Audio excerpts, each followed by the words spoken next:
For the City Council, Council members Devine. Here. Friedman. Najarian. Here.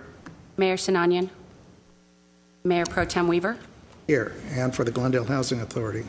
Authority members Devine. Here. Friedman. Mincy. Here. Parazian. Here. Sinanian. Weaver. Here. Chair Najarian. Here. We have your report.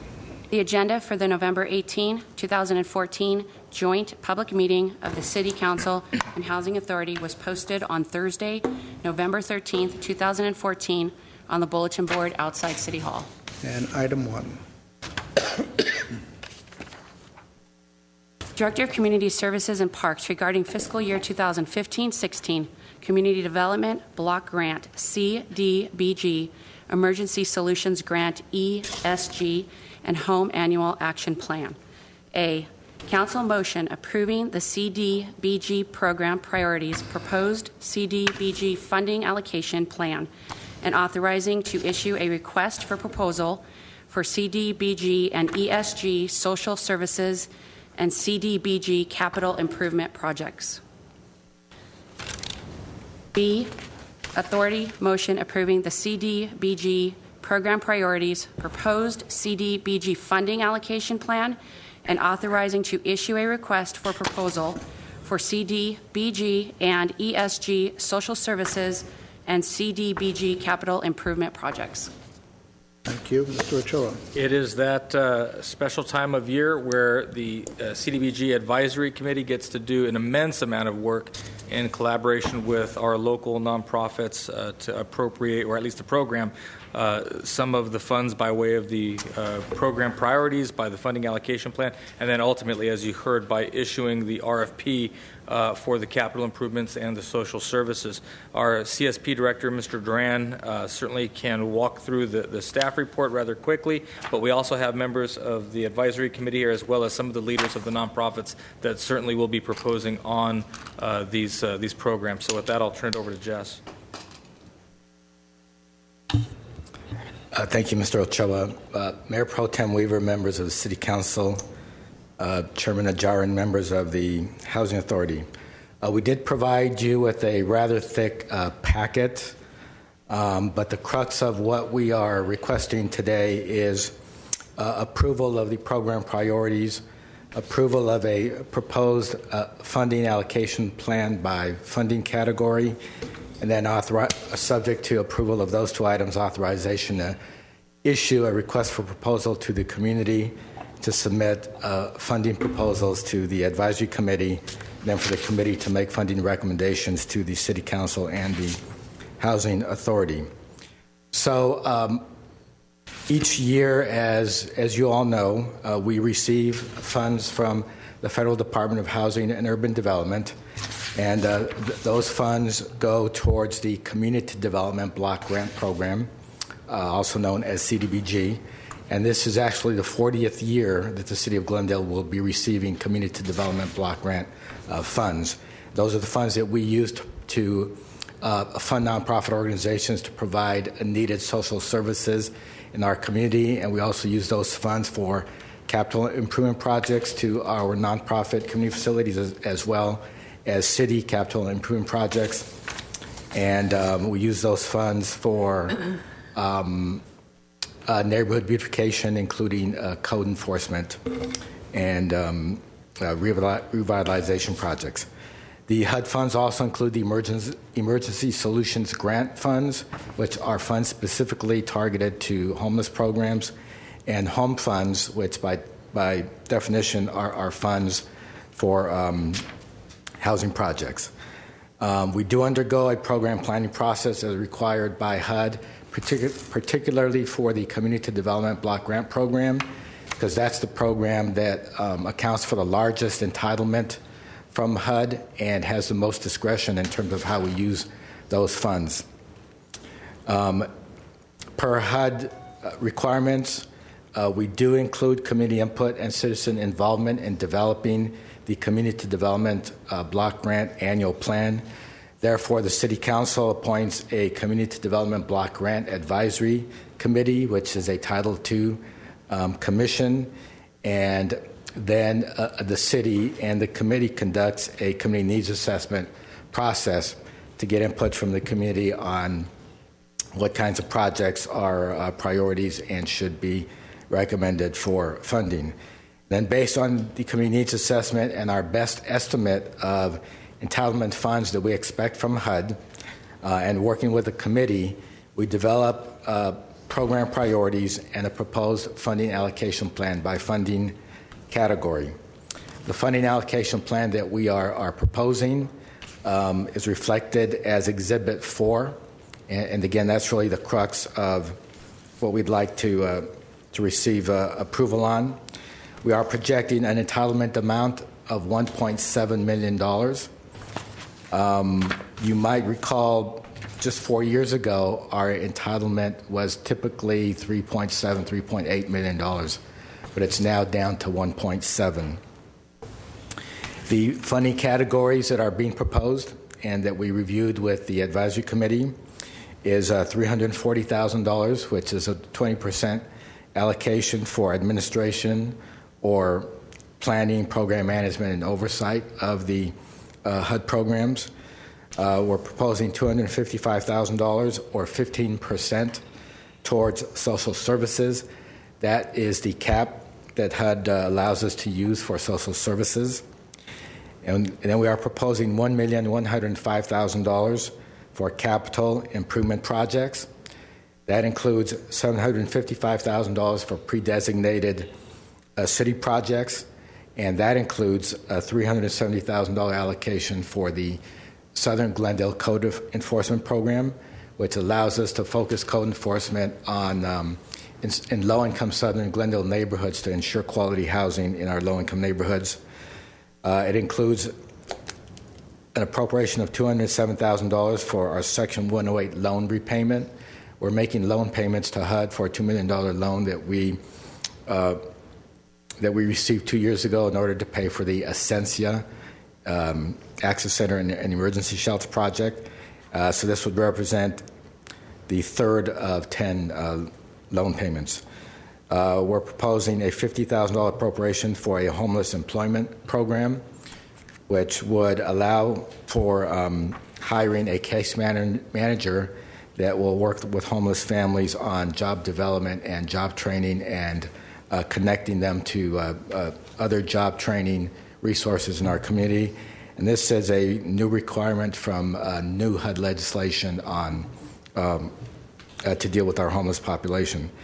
And then we are requesting a $128,000 allocation for the Palmer Park Improvement Project, which is a $124,000 reduction from the current year allocation for the Palmer Park Improvement Project. And all told, that Palmer Park Improvement Project will utilize 4 different funding sources, and it'll be about a $3 million project, but it's going to be a complete rehabilitation of Palmer Park. That's our next highest park priority in Southern Glendale.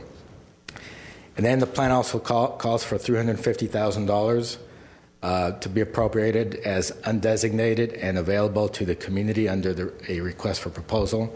So all the nonprofits will submit proposals for the use of these funds, and this represents a $20,000 increase over the current year allocation. So we were able to eke out a small increase for the community for their community facilities.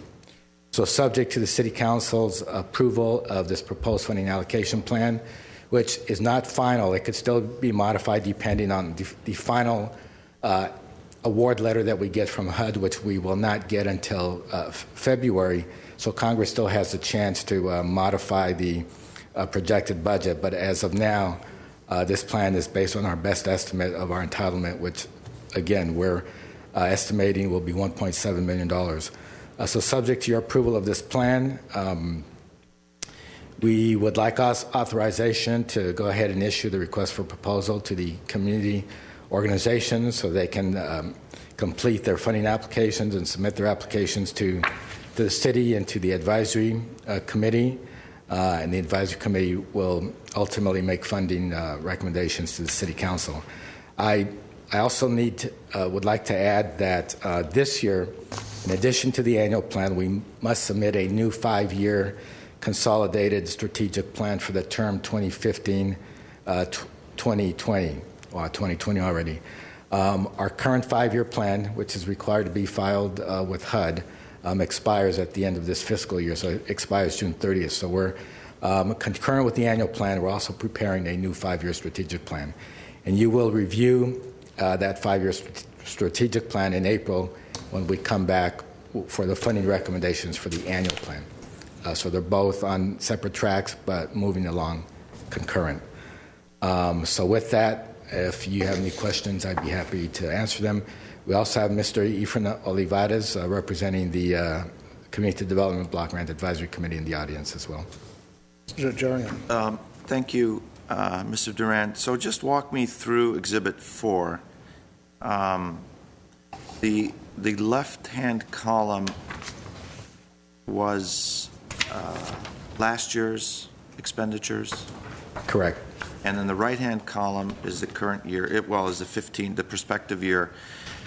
So the community projects are getting zero this year? There's zero money? No. All that means is the funding recommendations have not been developed yet. Okay. So those are blank. The only projects that have numbers filled in are pre-designated projects. Oh, I see. So there will be $255,000 that would go to the allocated between the city projects and the community projects. Correct. I see. And the list of priorities that are earlier in the report, those are in no special order of importance. Are they just general, That's equally weighted priorities? That's correct. And I am happy to report that during this year's needs assessment process and community input process, we did receive direct input from 377 residents, and that's a pretty good number. And how long does the analysis and investigation by the CDBG Commission take? How many hours? I mean, no, not hours, but in terms of months. When would the work be completed for recommendation? The advisory committee will receive the proposal packets usually the first week in January, and they have about 3 weeks or 3 weekends, because I think they all have full-time jobs, to read the proposals, and then we schedule interviews, and each applicant is interviewed by the committee in an open Brown Acted meeting. And at the end of the final interview, the advisory committee will deliberate, and they will go back and forth and develop their funding recommendations in that meeting. Then those funding recommendations are published in a newspaper to provide the broader community an opportunity to also review those funding recommendations and to provide any input that the broader community members might have. And then we submit those funding recommendations to the City Council for the City Council's final approval. And by then, it's late April. Thank you. The advisory committee, that's not the CDBG, or is that the CDBG? I'm sorry, the CDBG Advisory Committee. It is the advisory. Yes, okay. CDBG. I have a question about the public survey. And I noticed in the public survey, in all aspects of the questions, safety, traffic, speeding, all of those issues were mentioned by all three groups of participants. And yet, when I look at the Exhibit 4, I don't, I've lost my, under the neighborhood improvement projects, I don't see anything that goes along with that, those concerns. Can you kind of elaborate on that?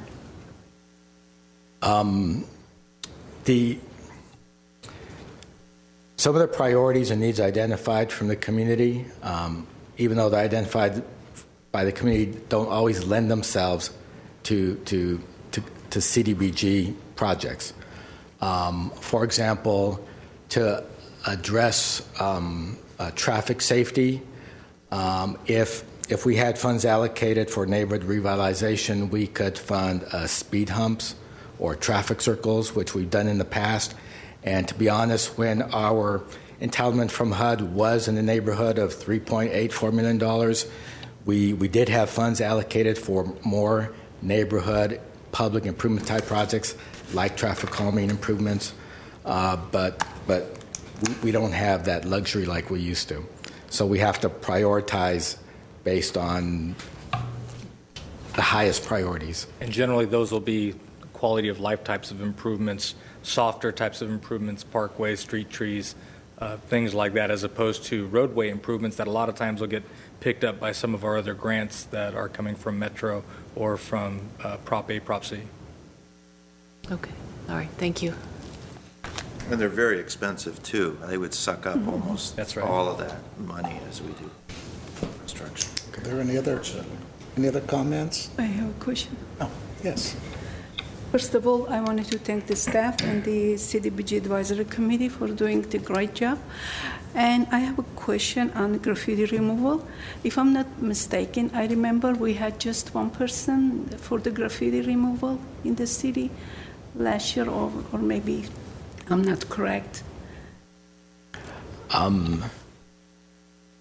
We have a staff person in community development that I think could answer that question. The question is, are we using community development block grant funds for? No. Oh, No, just for the graffiti removal. I remember we had just one person for graffiti removal in the city, if I'm not mistaken. Commissioner Perazian, I'm going to ask Mr. Bunnell to answer that question. He's in charge of graffiti removal and code enforcement. Good morning. How are you? Or actually, good afternoon. We currently have actually 2 staff members that participate in removing graffiti in the city. They split their times between graffiti removal and also assisting the transit department in cleaning bus benches and graffiti from bus benches and that. So I do have 2 staff members at this time that share that responsibility. If you happen to divide those, how we're funded through that, I'm funded basically for one position for graffiti removal. The other position would be funded through transit for bus bench and cleaning of the bus bench areas. Okay, thank you. I do have 2 staff members that share that responsibility. Because I remember when we moved to the new area, Citrus Grove, when I was walking my dog in the mornings, I saw a lot of graffitis. Now I see none of them. So that means it's getting better in the city to me. Actually, my guys are working twice as hard. Okay. So when they get it, they try to address it within a day or 2. But yeah, it does help having 2 different individuals being able to split the city up in 2 different parts. So instead of having to run all the way down from the southern portion of the city all the way up to the northern portion of the city, it does help use their time more efficiently. Right. Thank Well, you. thank you. I'll let them know that. Your people also clean the graffiti at the train station? My staff clean graffiti primarily off of public property and public structures and that, but they also do assist private property owners in removal of graffiti with a nominal fee to do that. Well, I noticed when you're coming on Metrolink from L.A., there's a graffiti all over the place till you get to Glendale. And it really looks nice that that it's gone. But that is your people that's doing that. Correct. Yeah. Correct. Yeah, they're very well skilled and they've been doing it for a while. And we've come across some new solutions that make it much easier to remove it rather than just painting things out. So to keep at least the natural or the original surfaces as they were built. So that, again, is it's my staff that are working extra hard out there. Thank you, Ms. Burnell. Any other questions? Okay, thank you. Any other questions? Do I have any cards? There are none at this time. Then the public meeting open and closed. We have a council motion at 1A. I'll move the motion at 1A. Second? Roll call. Council members Devine, Yes. Friedman, Najarian, Yes. Mayor Sinanian? Mayor Pro Tem Weaver? Aye. On a And motion for the housing, I'll move 1B. Second. Second? Okay. Roll call, Roll please. call. Authority members Devine, Yes? Friedman, Mincy, Yes. Grazian, Yes. Sinanian, Weaver, Aye. Chair Najarian. Yes. Yes. I just want to take this opportunity to thank the CDBG committee for their hard work. I know that these can be tough decisions, and it takes a lot of hours, a lot of days, a lot of trips to different organizations, and the community and this council certainly appreciates all the hard work that they do. Thank you. Good luck, Mr. Oliveris, again. Have a fun year. We'll see you back here in a few months. Okay, with that, is there To adjourn for the council? second? Adjourn for the council, for the housing authority? Move to adjourn for the housing. Second? Second. Okay, housing authority is adjourned. Thank you very much. And now, call order the